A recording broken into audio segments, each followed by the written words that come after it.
families. Thank you for joining us again as we read The Jesse Tree. We are on day 7 of The Jesse Tree. This chapter is called The Dreamer. The Dreamer? Here's a picture of the little boy. Do you notice anything different about him? Uh-oh, he has a bandage on his head. Here's a picture of, 3 men or 4 men? Yeah, wonder what that's going to be about. Let's read and find out. "You've been fighting," exclaimed the carpenter the next day when the boy came into the church. "Typical. My brother wanted my baseball cap, so he took it. He's bigger than me, but I got it back." "I'll bet you did. Tit for tat, knock for knock. That's all you kids understand these days." "I was going to bring him here, but after he took my cap, I didn't. So he won't get to hear the story, will he?" "What story?"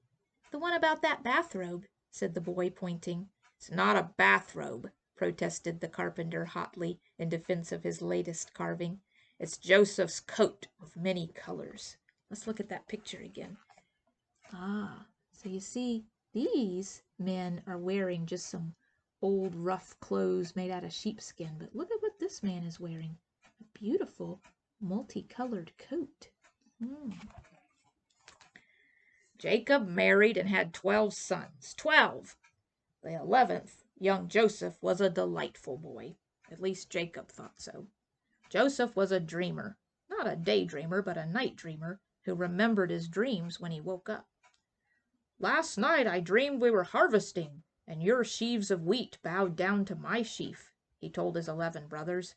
His brothers did not think much of his dream. "Last night I dreamed we were all stars in the sky, and that you 11 stars all bowed down to me." Joseph's brothers did not want to hear this either. "Look what father gave me," said Joseph one day, wagging the sleeves of a glorious new coat. "Look at all the colors. Look at the cloth." Joseph's brothers did not want to look. No father should love one son more than all the rest, or if he does, he shouldn't let it show. They hated Joseph for his coat and his dreams and his unfair share of love. So one day, when Joseph brought them their lunch way out in the hills, out of sight of home, they grabbed him, tore off his fancy coat, and threw him in a pit. Like a crumpled rainbow, the coat was laid at old Jacob's feet. "A terrible accident, father," they said. "Dear little Joseph, some wild animal must have. All we found was this. He must be dead." Then the grief in Jacob's eyes made their lies peter out to a sorry silence. But Joseph was not dead. Even hating him the way they did, his brothers had stopped short of murder. They had gone back to the pit, arguing about what to do with him. As they argued, a caravan of camels clanked by, bound for Egypt. "Let's sell him for a slave," they suggested Judah. And they watched their hated brother be led away, stumbling, dirt-colored, in the dust behind the camel train. Suddenly realizing what a long story he had begun, the carpenter pulled himself up short. "I haven't got time for this. I've got work to do."